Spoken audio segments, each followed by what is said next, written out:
ಕನ್ನಡಕ್ಕಾಗಿ ಕರವೇ ಕಾಳಗ, 10 FIR, 53 arrest. Kannada ನಾಮಫಲಕಕ್ಕಾಗಿ ಕರುನಾಡಲ್ಲಿ ಕಹಳೆ ಮೊಳಗಿದೆ. ನಿರಂತರ ಹೋರಾಟ ಮಾಡುತ್ತಿರುವ ಕನ್ನಡ ಪರ ಸಂಘಟನೆ ಮುಖಂಡರ ವಿರುದ್ಧ ಸಾಲು ಸಾಲು ದೂರುಗಳು ದಾಖಲಾಗುತ್ತಿದೆ.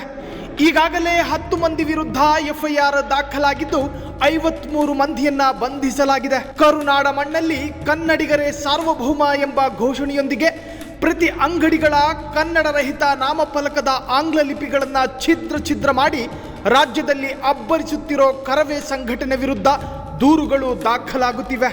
ಬೆಂಗಳೂರಿನ ಪ್ರತಿ ಗಲ್ಲಿಗೂ ಕರವೇ ಕಾರ್ಯಕರ್ತರು ನುಗ್ಗಿ ಜನರನ್ನ ಭಾಷೆಯ ಸಂಬಂಧ ಎಚ್ಚರಿಸುತ್ತಿರೋದಲ್ಲದೆ ಅಂಗಡಿ ಮುಂಗಟ್ಟುಗಳ ಮುಂದೆ ರೋಷಾವೇಶದಿಂದ ಕನ್ನಡ ಫಲಕಕ್ಕಾಗಿ ಪಟ್ಟು ಹಿಡಿದಿದ್ದಾರೆ. ಕೆಲವೆಡೆ ಕರವೇ ಕಾರ್ಯಕರ್ತರು ದಾಂಧಲೆ ನಡೆಸುತ್ತಿದ್ದಾರೆ ಅನ್ನೋ ಆರೋಪ ಕೇಳಿ ಬಂದ ಹಿನ್ನೆಲೆಯಲ್ಲಿ ಕರವೇ ರಾಜ್ಯಾಧ್ಯಕ್ಷ ನಾರಾಯಣಗೌಡರನ್ನ ಪೊಲೀಸರು ವಶಕ್ಕೆ ಪಡೆದುಕೊಂಡು ಹೋರಾಟದ ತೀವ್ರತೆಯನ್ನ ಹತ್ತಿಕ್ಕೋ ಪ್ರಯತ್ನ ಪಟ್ಟರಾದರೂ ಅರೆಸ್ಟ್ ಆದ ಕೆಲವೇ ಕ್ಷಣದಲ್ಲಿ ಕರವೇ ಕಾರ್ಯಕರ್ತರ ಪ್ರತಿಭಟನೆಗಳು ಶುರುವಾದವು.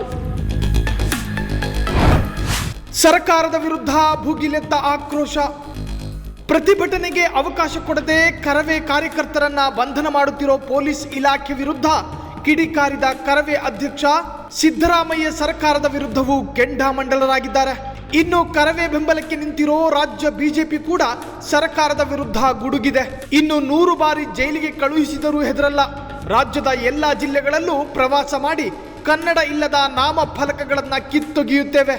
ಸಿದ್ದರಾಮಯ್ಯ ಮತ್ತು ಡಿಕೆ ಶಿವಕುಮಾರ್ ಕನ್ನಡ ಪ್ರೇಮಿಗಳೆಂದು ಚುನಾವಣೆ ವೇಳೆ ಅವರ ಪಕ್ಷಕ್ಕೆ ಬೆಂಬಲ ನೀಡಿದ್ದೆವು.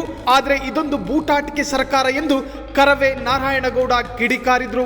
ಕನ್ನಡ ನಾಮಫಲಕ ಅಳವಡಿಸುವ ವಿಚಾರಕ್ಕೆ ಕರ್ನಾಟಕ ರಕ್ಷಣಾ ವೇದಿಕೆ ಪ್ರತಿಭಟನೆ ಸಂಬಂಧ 10 ಎಫ್ಐಆರ್ ದಾಖಲು ಮಾಡಲಾಗಿದ್ದು ಅಧ್ಯಕ್ಷ ನಾರಾಯಣಗೌಡ ಸೇರಿ 53 ಜನರನ್ನ ಅರೆಸ್ಟ್ ಮಾಡಿ ನ್ಯಾಯಾಂಗ ಬಂಧನಕ್ಕೆ ನೀಡಲಾಗಿದೆ ಎಂದು ಬೆಂಗಳೂರು ಕಮಿಷನರ್ ಬಿ ದಯಾನಂದ್ ಹೇಳಿದ್ದಾರೆ.